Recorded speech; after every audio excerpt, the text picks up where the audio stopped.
असद मियाँ की आंखें बंद थीं। एक पल के लिए मैंने सोचा वापस चला जाऊं। दूसरे ही पल असद मियाँ आंखें खोले देख रहे थे। उन आंखों में कोहरा भरी सुबह सी रोशनी थी। खुदा के लिए अयाज, सीना दर्द से टूटा जा रहा है। सुहेला भाभी आईने के सामने खड़ी हुई डैबिंग करके चेहरे के धब्बे मिटा रही थी।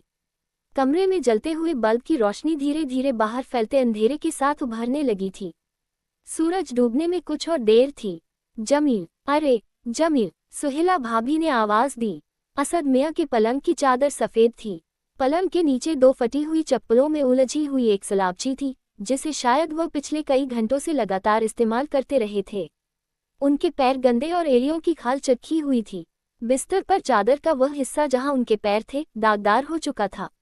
जफर भाई आ रहे हैं, मैंने असद मियाँ से आंखें बचाते हुए कहना चाहा, लेकिन फिर मैंने देखा आंखें तो वो खुद ही बंद कर चुके थे।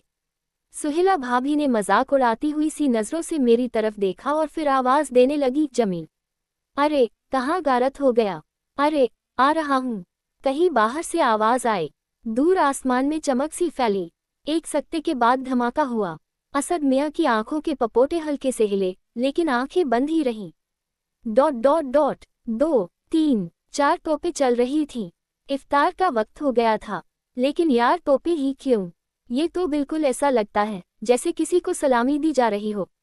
सायरन भी तो बजाया जा सकता है। एक बार मेरे दोस्त ने मुझसे पूछा था और मैं हंसकर रह गया था। अगर खुद साफ नहीं रह सकते तो दूसरों को तो चैन से करने दें। खुद के पलंग पर नहीं लेट सके, सारी चादर का सत्यानाश कर दिया। सुहेला भाभी खुद को एक खूबसूरत सिंगार मेज में लगे आईने में देखते हुए बुदबुदा रही थी, और अगर चांद दिख गया तो कलीद है, कोई धुली चादर भी न होगी। मैंने देखा, आईना बिल्कुल बेदाग था, लेकिन लकड़ी के बने मेज के फ्रेम की पॉलिश जगह जगह से उड़ गई थी और कई जगह पड़े हुए गड्ढों से लकड़ी का अपना रंग झांकने लगा था। आईने के नीचे बेगिनती शीशियां रखी हुई थीं, कॉस्मेटिक्स, परफ्यूम्स और स्प्रेस की सुंदर शीशियां, जिनमें से मैंने अंदाजा लगाया ज्यादातर खाली होंगी। जमील तेजी से कमरे में दाखिल हुआ। हाथ उठाकर उसने सलाम किया, फिर अजीब तरह से मुस्कुराकर अपने बाप असद मियाँ की तरफ देखने लगा। क्या कह रही थी अम्मी? फिर जैसे मुझसे छुपाते हुए असद मियाँ की तरफ इशारा करके उसने आंखों ही आंखों में कोई सवाल अपनी माँ से पूछा। सुहेला भाभी ने होंठ सिकोड़कर गर्दन हिला दी। बुलाने के लिए तुम्हें घंटों आवाजें देनी पड़ती हैं। उनके लहजे में तेजी थी। मुझे क्या मालूम, आप आ गईं। बगैर कहे तो चली गई थी। जमील ने दूबदू जवाब दिया। चांद दिखा? देखो, तुम कहीं जाना मत। अभी थोड़ी देर बाद तुम्हें मेरे साथ चलना है। अम्मी, जमील ने शिकायती स्वर में कहा, शन्नो और दूसरे लड़के मेरा इंतजार कर रहे हैं। मुझे उनके साथ जाना है। जाना वाना कहीं नहीं है, आप मेरा इंतजार कीजिए। कहते हुए सुहेला भाभी भीतरी कमरे में चली गई। केवल असद मियाँ के सांस लेने की आवाज। जफर मियाँ अभी तक नहीं आए थे। क्या वह आएंगे? यार तुम चलो, मैंने इफ्तार पर कुछ दोस्तों को बुलाया है। असद मियाँ के तीसरे बुलावे पर उन्होंने मुझसे कहा था। मैं शहनाज आपा के पास बैठा ईद के शीर खुरमा की लिस्ट बना रहा था। तुम चलो, मैं आता हूँ। असद मियाँ के सिरहाने कैलेंडर के पन्ने कई महीनों से नहीं बदले गए थे। कमरे के एक हिस्से में काली अपहोल्स्ट्री के गहरे सोफे बिछे हुए थे। कोने में लंबे से बुकशेल्फ पर तरतीब और बेतरतीबी के साथ बहुत सी किताबें थीं, इंसाइक्लोपीडियाज, बिजनेस डायरेक्टरीज। दाईं तरफ दीवार पर एक बिदकते घोड़े की पेंटिंग टंगी हुई थी। सेंटर टेबल के नीचे का कालीन फट चुका था। वैसे भी कालीन का डिजाइन ज्यादा इस्तेमाल की वजह से डल हो गया था। केवल कुछ उड़े उड़े से रंग थे जिनमें बुनियादी यकसानियत शायद धूल की शिद्दत की वजह से थी। जफर नहीं आया अब तक। असद मियाँ की झिलमिलाती सी आंखें मेरी तरफ देख रही थीं। कुछ दोस्तों को खाने बुलाया है, आते ही होंगे। मैंने धीरे से कहा, कब से तबीयत खराब है? तबीयत 4-5 दिन से खराब है। सीने में सख्त दर्द है, दिल बिल्कुल बैठा जा रहा है। उनकी सांस ऊपर नीचे हो रही थी। तमशाबाजी है, निरी एक्टिंग, और सारे मर्जों की एक ही दवा है, पैथिडीन। असद मियाँ के दूसरे बुलावे पर जफर मियाँ ने झुंझलाकर कहा था। कुछ और काम भी करने हैं। चांद दिख गया तो कल ईद है। मजाक बना लिया है उन्होंने तो फिर घड़ी खोलकर यूं ही झटका देने के बाद वह उसे कान से लगाकर सुनने लगे थे। उस समय मुझे गांव से आए कोई 1 घंटा हुआ था। किसी डॉक्टर को दिखाया? मैंने असद मियाँ की कलाई थामते हुए पूछा। सब कुछ फिर खामोशी में डूब गया। असद मियाँ छत की तरफ मुस्कुराती सी नजरों से देख रहे थे। उनकी निगाहें जाने या अनजाने छत के उसी हिस्से पर टिकी थी जहां पंखा लगाने का हुक था। बिजली की फिटिंग वहां तक बाकायदगी से जाकर एकदम दो नंगे वायरों की आंखों से झांकने लगी थी। तुम मेरा एक काम कर दो। उनकी आवाज़ और आंखें पहली बार मेरी ओर मुड़ी। जी, मेरी तबीयत ठीक नहीं है और मैंने कल से इंजेक्शन भी नहीं लिया है। कल दोपहर से शायद उससे तबीयत कुछ बेहतर हो जाए। उनके स्वर में बला की मिन्नत थी। 3 इंजेक्शन पैथिडीन के मदन के यहाँ मिल जाएंगे। मैंने धीरे से ठंडी सांस ली। असद मियाँ बिना पलके झपकाए उन्हीं मिन्नत भरी नजरों से मेरी ओर देख रहे थे। उसी समय हाथ में काले चमड़े का बैग थोमे प्याजी रंग की साड़ी पहने सुहेला भाभी कमरे में दाखिल हुई। मुझे जरा बाहर जाना है। जैसे उन्होंने अपने आप से कहा, ये जमील कहाँ चला गया। फिर बिना किसी जवाब की प्रतीक्षा किए वह पर्दा उठाकर बाहर निकल गई। असद मियाँ उसी तरह मेरी तरफ देख रहे थे। सीढ़ियाँ उतरते उतरते मैं न चाहते हुए जफर मियाँ के घर की ओर मुड़ गया। फलक मंजिल के बाहरी हिस्से में जफर मियाँ और इसके पीछे उनकी छोटी बहन शाहिदा रहती थी। पिछले टुकड़े में सबसे बड़े भाई असद मियाँ का खानदान था। घूमकर मैं जफर मियाँ के कमरे में पहुंचा। शहनाज आपा तन्नू को उसका ईद का जूता दिखा रही थी। मामू आ गए। देखिए मामू, अब्बू हमारा नया जूता लाए। तन्नू बहुत खुश था। और बेटा, मामू को नहीं बताया कि तुमने शेर कैसे मारा था। और तुम्हारी बंदूक कहाँ है? जफर मियाँ बाहर के कमरे से अंदर आ गए थे। तन्नू नकल करके बता रहा था कि झाड़ी में से हाँ करता कैसे शेर निकला और कैसे उसने अपनी कॉक वाली बंदूक से उसे ढेर कर दिया। फिर दीवान पर बिछी शेर की खाल की तरफ इशारा करके उसने ठेठ शिकारियों वाले लहजे में कहा, उसी की खाल है। जफर मियाँ हंस हंस कर लौटे जा रहे थे। भाई खाना तैयार हो गया। रियाज का तो रोज़ा था, सूख गए होंगे, उन्होंने शहनाज आपा से कहा और दोनों बावर्ची खाने की तरफ चले गए। तन्नू अपनी बंदूक लटकाए शायद दादी माँ को शेर का शिकार सुनाने चला गया और मैं अकेला दीवान पर बैठा रह गया। कमरे के दो कोनों में रखे लैंप्स के शेड्स में से रोशनी छन छन कर अंधेरे में घुल रही थी और कुल मिलाकर ऐसा लग रहा था कि सूरज निकलने के थोड़े पहले या डूबने के बिल्कुल बाद का समय हो। बीच में महोगनी के सिरहाने की खूबसूरत दोहरी मुसहरी थी जिसके लिए ऊपर छत में मच्छरदानी के स्ट्रिंग्स लटक रहे थे। बाजू में दीवार से लगी हुई गहरे काले रंग की वार्डरोब्स थी और उसके बाद लगभग कोने में लैंप के पास ड्रेसिंग टेबल, बिल्कुल वैसी ही जैसी असद मियाँ के घर में थी। इसमें पॉलिश की चमक अब भी बाकी थी। दूसरी तरफ जूते रखने का स्टैंड या जिसमें बहुत से जनाने और मर्दाने जूते रखे हुए थे। पलंग से अटैच्ड सिरहाने एक छोटा सा बुक रैक था जिसमें कायदे से किताबें जमी हुई थी। पूरे कमरे में ब्लड रेड और ब्लैक के मिले जुले पैटर्न का कालीन बिछा हुआ था। नहीं, जफर मियाँ भूल नहीं सकते थे। फिर क्या जानकर वह असद मियाँ के जिक्र को टाल गए थे। 15 दिन पहले भी जब मैं गांव से आया था, असद मियाँ की तबीयत खराब चल रही थी। बल्कि रमज़ान से पहले तो एक दिन उनकी हालत नाजुक हो गई थी। तब मैंने जफर मियाँ से कहा था, किसी डॉक्टर को दिखा दें। तुम भी यार कमाल करते हो, हर तीसरे दिन किस डॉक्टर को दिखाया जा सकता है। फिर कुछ बीमारी हो तब ना। सड़क पर कोई पहचान वाला मिल जाए तो टांग में चोट लगने से फ्रैक्चर तक की कहानी उसे सुना देते हैं। दवा के पैसे मांग लेते हैं और जाकर वही पैथिडीन। किसी जान पहचान वाले के यहाँ अगर मुर्गियाँ पली हैं तो जाकर कहेंगे बच्चों ने बहुत दिन से अंडे नहीं खाए हैं। जो कुछ मिल गया सिंधी को बेच देंगे और फिर वही पैथिडीन। जीना हराम कर दिया है। इंश्योरेंस वालों से जो कुछ मकान का किराया मिलता है वह भी इन्हीं घपलों में उड़ाते हैं। जमीन चोरी के अलावा अब सट्टे से भी शौक करने लगे हैं। इधर भाभी की हरकतें देखो, नसरीन भी उन्हीं के रास्ते पर जा रही है। पता नहीं किन किन हरामजादों के साथ खुली हुई जीपों में घूमती फिरती है। यही सब दोनों छोटी बेटियां भी करेगी। वह तो बहुत गनीमत है कि सारा और समीना की शादियां हो गईं। मियाँ, हमने तो उधर फटकना भी छोड़ दिया। अम्मी की जिंदगी तो हराम हो ही गई। तुम खुद सुनते रहते हो, दुनिया की कौन सी जलालत बची है जो अब फलक मंजिल के नाम से न जोड़ी जा सके।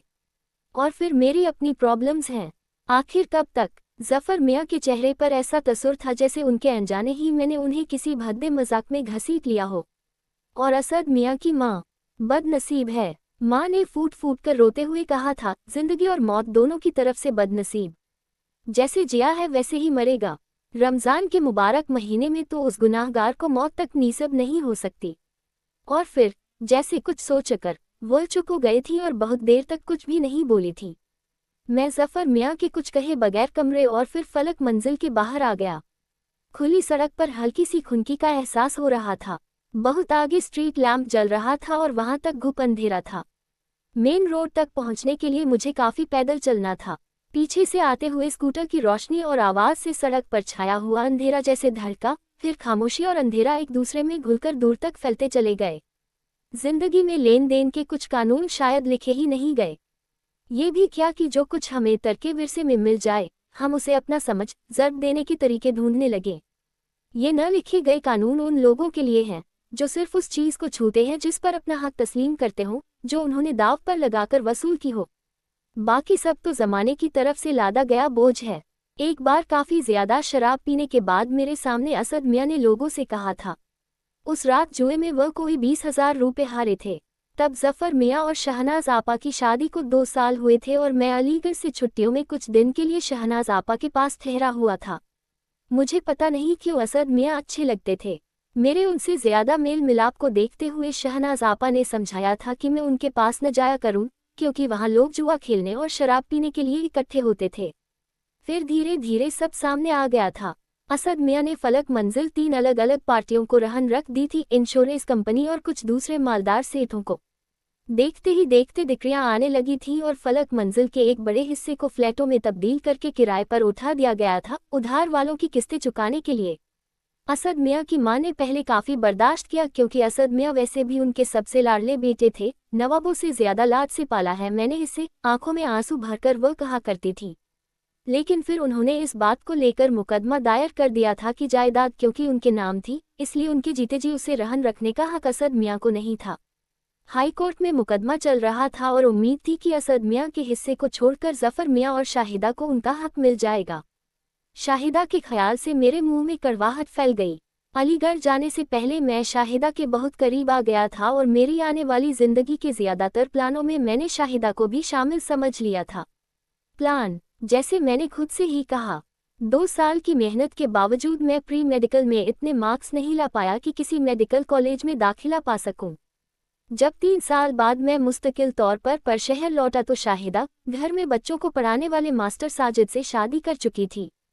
साजिद एक गरीब घर का लड़का था और खानदान के उन तेजी से बिगड़ते हालात में शायद शाहिदा को वही एक सहारा नजर आया था। बहरहाल इस बात को भी अब 5 साल हो चुके थे। शाहिदा और साजिद का एक बच्चा था और अब असद और जफर मियां की मां भी अपनी बेटी और दामाद के साथ ही रहती थी। सड़क के अगले मोड़ का बल्ब भी किसी ने फोड़ दिया था। अंधेरा उसी तरह छाया हुआ था, सिर्फ पास की कोठी की हल्की सी रोशनी नजर आ रही थी और कुत्ते के भौंकने की आवाज। मेरे कदम धीरे धीरे उठते रहे। सबसे ज्यादा हैरत मुझे असद मियां के उस अंदाज पर होती थी जिसके साथ उन्होंने पिछले 8 सालों में हर स्टेज पर हालात को स्वीकार किया था। एक खास लापरवाही और बेनियाजी उनके अंदाज में थी। माँ से कोई बात मनवाने में नाकाम होने से लेकर जुए में कोई बड़ी रकम हारने और उसके बाद अब अपने एक जमाने के यार दोस्तों के 1 रुपये तक के इनकार को उन्होंने उसी नॉनकिलेंस के साथ कबूल किया था। एक जमाने में जो तसुर उनके चेहरे पर खाने में कोई नापसंद चीज देखकर होता था, आज वही किसी भी दोस्त या अजनबी की झिड़की, व्यंग्य या मजाक सुनने के बाद। जफर मियां ने हालात से लड़ने के लिए हाथ पैर मारे थे। अब उनके दोस्तों की महफिलें कम हो गई थी, तफरीही कम हो गई थी, यहाँ तक कि कभी कभी तो ब्यूक में पेट्रोल डलवाना भी मुश्किल हो जाता था। शहनाज आपा अच्छे कल की ख्वाहिश में लॉटरियों की टिकट खरीदती रहती थी, लेकिन फिर भी उनकी बदहाली एक खास स्टेज तक आकर रुक गई थी। शाहिदा भी एक हरी भरी बेल की तरह अपने सबसे करीब की दीवार का सहारा लेने पर मजबूर हो गई थी। लेकिन असद मियां बिना किसी तब्दीली के वक्त के साथ साथ नीचे बैठते गए थे। जैसे उनकी नज़रों में जो कुछ हो रहा था सिर्फ वही हो सकता था।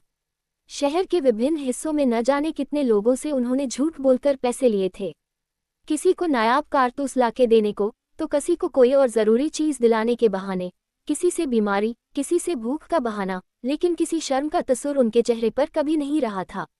यहाँ तक कि पिछले दिनों तो वह पीर फकीरों के मज़ारों पर बैठने लगे थे, नज़र और चढ़ावे मिल जाने की उम्मीद में। जमील चोरी करना सीख गया था, लेकिन उसके चोरी करने पर असद मियां ने कभी कोई एतराज़ नहीं किया था। सारा घर उनको भूलकर उनकी तबीयत की तरफ से आंखें बंद करके ईद की तैयारियों में लगा हुआ था। जफर मियां के यहाँ 1 हफ्ते से घर की लिपाई पुताई चल रही थी। शाहिदा और जफर मियां के यहाँ बच्चों के कपड़े सिए जा रहे थे। शीर खुरमे के लिए सूखे नारियल घिसे जा रहे थे, बादाम पिस्ते काट धोकर सुखाए जा रहे थे। गर्स ये कि हर आदमी अपनी जगह मशगूल था और असद मियाँ जैसे उनकी सबकी मजबूरी को समझते थे। असद मियाँ को इन सब लोगों, बहन, भाई, माँ और दोस्तों के बीच देखकर पता नहीं क्यों मुझे हमेशा ऐसा लगता था और जैसे सिर्फ एक असद मियाँ ही अपने मुकाम पर थे और सारी दुनिया बदल गई थी। फलक मंजिल का बाहरी हिस्सा गहरे अंधेरे में डूबा हुआ था। कंपाउंड वॉल में जगह जगह रखने पड़ गए थे और कई जगह आसानी के ख्याल से लोगों ने दाखिले के लिए दीवार तोड़ डाली थी। दाखिले के दरवाजे की जगह दोनों तरफ सिर्फ सीमेंट के पिलर्स रह गए थे। सामने पोर्च में जफर मियाँ की ब्यूक खड़ी हुई थी। दाईं तरफ शाहिदा और साजिद का हिस्सा था, जिसके बाहर एक साइकिल खड़ी हुई थी। इसके ऊपर और आगे दूर तक फलक मंजिल का हिस्सा और जमीन किराए पर उठा दी गई थी। अपने वकील दोस्तों के मशवरे और मदद से जफर मियाँ जमीन का कुछ हिस्सा मार्टगेज से बचाने में कामयाब हो गए थे। इस हिस्से पर शहनाज आपा ने अपना जेवर गिरवी रखकर एक छोटा सा फ्लैग बनवा दिया था, जिसमें किराए पर कोई मिलिट्री के मेजर रहते थे। दाईं तरफ कंपाउंड में घास ही घास थी, जो बीच में बने खूबसूरत हौज और फव्वारे को जैसे निगल गई थी। पोर्ट से गुजरकर घूमने के बाद फलक मंजिल का वह हिस्सा था जहां असद मियाँ रहते थे। उनके कमरे की हल्की हल्की रोशनी मुझे दूर से ही नजर आ रही थी। दूर, सामने लगभग 50 फीट नीचे लहरें मारता हुआ तालाब था। कमरे के बाहर लगे यूकलिप्स के नीचे खड़े होकर बरसात की खामोश, तेज हवा की रातों में मैंने अक्सर पानी की लहरों और यूकलिप्स की पत्तियों की थरथराहट को सुना था। इस वक्त दोनों चीजें चुप थीं। सीढ़ियां चढ़ने से पहले एक लम्हे के लिए मैं रुका। दूर, दाईं तरफ दरख्तों और जंगली घास में घिरी लकड़ी के अटूटे शेड्स नजर आ रहे थे। उस हिस्से में जहां की छत गिर चुकी थी या टीन की छत उतारकर बेची जा चुकी थी, किसी ऊपरी कमरे की रोशनी एक आरा मशीन पर पड़ रही थी जो नामालूम कैसे अपनी जगह लगी रह गई थी। ऐसा लग रहा था कि कोई झुकी कमर की शबीह पनाह ढूंढने के लिए वहां जा छुपी हो या वहां से पनाह पाने के लिए सर उठाए खड़ी हो। मेरी आंखों में वर्कशॉप का पुराना नक्शा घूम गया। असद मियाँ के बाप अपने जमाने में सूबे के सबसे बड़े लकड़ी के व्यापारी और फर्नीचर डीलर थे। एक ही वक्त में कोई 150 कारीगर उनके शेड में काम किया करते थे। दरवाजा खुला हुआ था। असद मियाँ की बेचैन निगाहें मुझ पर ठहर गईं। वह बिस्तर पर उठकर बैठ गए थे। एक पल के लिए वह कुछ सोचते से रहे, फिर झपक कर उन्होंने इंजेक्शन मेरे हाथ से ले लिए। लाएगा कौन? मैंने थोड़ी हिम्मत करके पूछा। जवाब में असद मियाँ मुस्कुराते हुए बिस्तर से उठे। खड़े होने की कोशिश में पहले तो वह डगमगाए, फिर संभल कर नंगे पैर ही अंदर के कमरे में चले गए। थोड़ी देर बाद वह सिरेंज हाथ में लिए वापस आए और देखते ही देखते वह तीनों इंजेक्शन उन्हीं के हाथों, उनके खून में दाखिल हो गए। पसीने की नन्ही नन्ही बूंदें उनके माथे पर जगमगाने लगी थीं और उनके मुंह से सी सी की आवाज निकल रही थी। थोड़ी देर आंखें बंद किए, गर्दन अकड़ाए वह बिल्कुल खामोश बैठे रहे।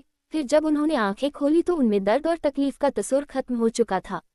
मुझे एकदम लगा जैसे मैं किसी चीज का इंतजार कर रहा हूँ, किसी ऐसी चीज का जो मैं चाहता था कि ना हो, लेकिन फिर भी जिसका इंतजार था। असद मियाँ के अगले सवाल का, वह सवाल जो मुझे मालूम था, जो मैं चाहता था वह न करे, लेकिन जो वह करने वाले थे। यार, क्या किसी के पास 300 बोर के कारतूस मिल सकते हैं? आबिद मियाँ को चाहिए। सुना है पीस कोर में कोई आदमी बेच रहा है। इसके बाद थोड़ी देर के लिए खामोशी रही। असद मियाँ अब बिस्तर पर लेटकर मेरी तरफ करवट ले चुके थे। मैंने जैसे पहली बार देखा कि असद मियाँ के सर पर बाल बहुत कम रह गए थे। उनके सर की खाल बालों में से तकरीबन साफ नजर आने लगी थी। और फिर बालों का रंग न सफ़ेद न काला, बिल्कुल राख का सा रंग हो गया था। और तुम्हारी खेती के क्या हाल हैं?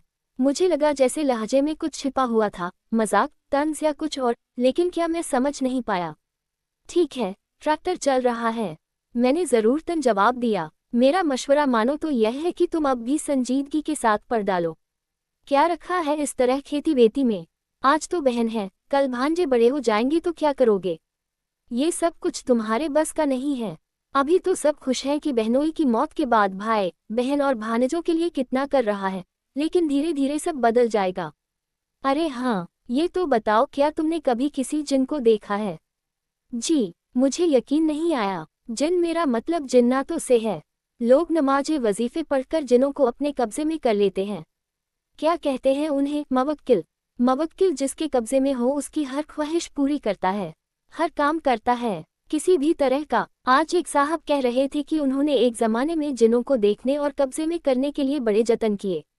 वीरानों में जा जाकर इबादतें की, उजाड़ और गैर आबाद मस्जिदों में अजानें दी, लेकिन उन्हें कभी कोई जिन इंसानी शक्ल में नजर नहीं आ सका। हाँ, एक सांप के रूप में जरूर नजर आया, कोई 1.5 बालिश्त लंबा, बहुत ही खूबसूरत लाल रंग का। वैसे खुदा मालूम उन्हें ये कैसे पता चला कि वह जिन ही था। कभी तुम्हारा दिल भी चाहता है जिनों को देखने के लिए? जी नहीं, मुझे झुरझुरी सी आ रही थी। एक जमाने में शहर में एक पहुंची हुई औरत थी, सुना है उनके कब्जे में मवक्किल था। जाहिर है वह उनकी हर ख्वाहिश पूरी कर सकता था, लेकिन बेचारी मरी बहुत गरीबी में। क्या पता कभी कब्जे में आए तो पता चले। और असद मियाँ हंसने लगे। तुम गांव कब वापस जाओगे? उन्होंने पूछा। बासी ईद को या उसके अगले दिन। खेतों के लिए खाद का कोई इंतजाम हुआ? अभी तक तो नहीं। ओह हाँ, वो फर्टिलाइजर्स कॉर्पोरेशन के शर्मा जी मेरी पहचान के हैं। एकदम असद मियाँ मेरे चेहरे के बजाय कहीं और देखने लगे थे, जैसे उनकी आंखें मुझसे बचना चाह रही थी। मैंने यूं ही बताया, तुम चाहो तो मैं खाद दिलवा। और उन्होंने जुमला पूरा नहीं किया। अब असद मियाँ छत की तरफ देखने लगे थे। फिर एक ठंडी सांस लेकर वह अड़ी थकी आवाज में बोले, बस अब तुम जाओ, मैं बिल्कुल ठीक हूँ। उनकी आंखें झिलमिला गईं। सन्नाटे में लहरों की आवाज और यूकलिप्स की पत्तियों की थरथराहट शुरू हो गई थी। सब लोग अपने आप को जैसे उस हादसे के लिए तैयार चुके थे। कमरे में पूरी फलक मंजिल जमा थी। असद मियाँ के हलक से अजीब सी आवाजें निकल रही थीं और उनका मुंह फटकर खुल गया था। गर्दन और माथे की रगें खींचकर उभर आई थीं और चेहरे पर नीलाहट दौड़ने लगी थी। बिल्कुल वैसी ही नीलाहट जैसे बर्फ में दबे गोश्त में पैदा हो जाती है। सुहेला भाभी उसी प्यासी साड़ी में उनका सर अपनी गोद में रखे बैठी थी और उनके चेहरे पर एक अजीब सी वीरानी घेराई थी। उनकी खूबसूरत साड़ी में असद मियाँ का मैला चेहरा बड़ा बेमिल लग रहा था। यासीन शरीफ पढ़ो मियाँ, सैयदानी बुआ ने जफर मियाँ से कहा और जफर मियाँ झपटकर भागे। कुछ ही लम्हे बाद वह पंचसूरा हाथ में लिए कमरे में लौटे। टोपी लगाने से उनके चेहरे पर एक अजीब से सीधेपन या बेवकूफ़ी का तसुर पैदा हो गया था। चश्मे के पीछे उनकी आंखों में बेचैनी थी। असद मियाँ के सिरहाने बैठकर वह धीमी धीमी आवाज में यासीन शुरू कर चुके थे, मौत की तकलीफ को कम करने के लिए। कहीं से किसी की हिचकियों की आवाज उभर रही थी। मैंने देखा मियाँ की माँ अपना सर उनके पैरों में रखे रो रही थी। पल भर के लिए मानो सब कुछ रुक गया। असद मियाँ का जिस्म बेहरकत हो गया था, पर सुहेला भाभी की चीख से पहले ही असद मियाँ ने आंखें खोल दी। फिर बड़े मासूमाना अंदाज में उन्होंने अपने चारों तरफ इकट्ठी भीड़ पर नजर डाली। जफर मियाँ यासीन शरीफ पढ़ना बंद कर चुके थे। सुहेला भाभी के चेहरे पर वही तंजिया सी मुस्कुराहट फिर खेलने लगी थी। वह एक चमचे से असद मियाँ के हलक में पानी टपका रही थी। मैंने घड़ी की तरफ देखा। रात के 12:30 बज चुके थे। कुछ बोलो बेटा, कैसी तबीयत है? क्या हो गया था? असद मियाँ की माँ कह रही थी। उनकी आवाज़ ऐसी लग रही थी जैसे किसी ग्रामोफोन रिकॉर्ड को कम स्पीड पर बजा दिया गया हो। आंखों से आंसू बहे जा रहे थे, जिन्हें वो दुपट्टे के पल्ले से पोंछ रही थी। उनके एक ज़माने के नर्म और नाजुक हाथों में दूर से ही नजर आ जाने वाला खुरदरापन आ गया था। जफर मियाँ खड़े हुए सर टोपी के एंगल को लगातार बदल रहे थे। पंचसूरा अब भी उनके हाथ में दबा हुआ था। फिर सुहेला भाभी ने असद मियाँ का सर तकियों पर रख दिया। असद मियाँ की निगाहें चारों तरफ गर्दिश कर रही थीं।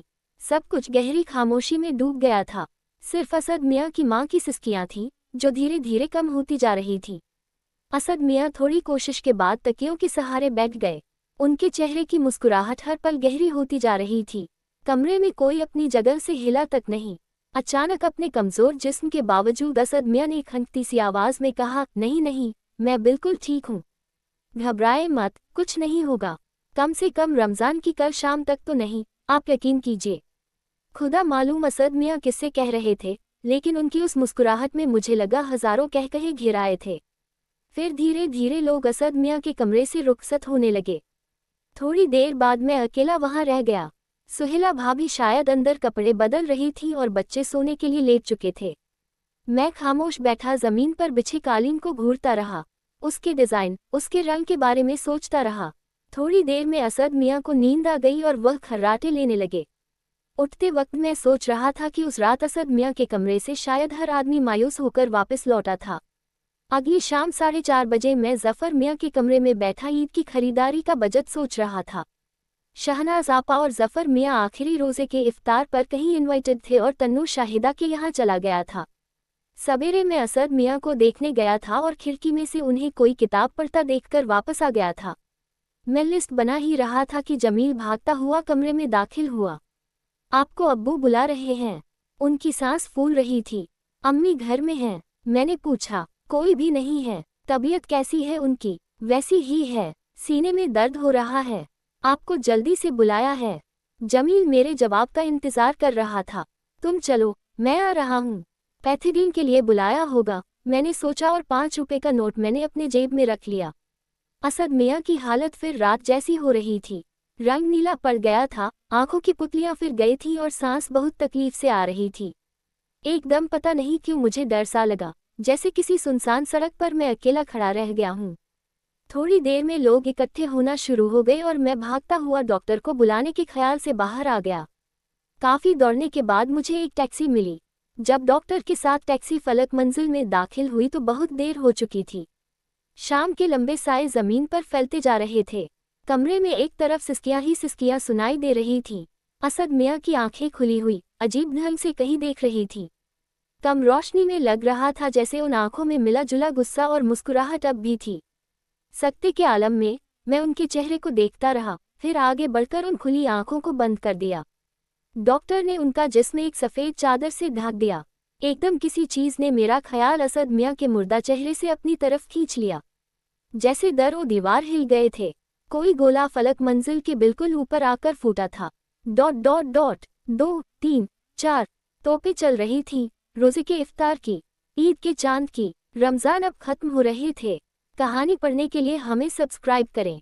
Kanpur story dairy. Thanks for watching.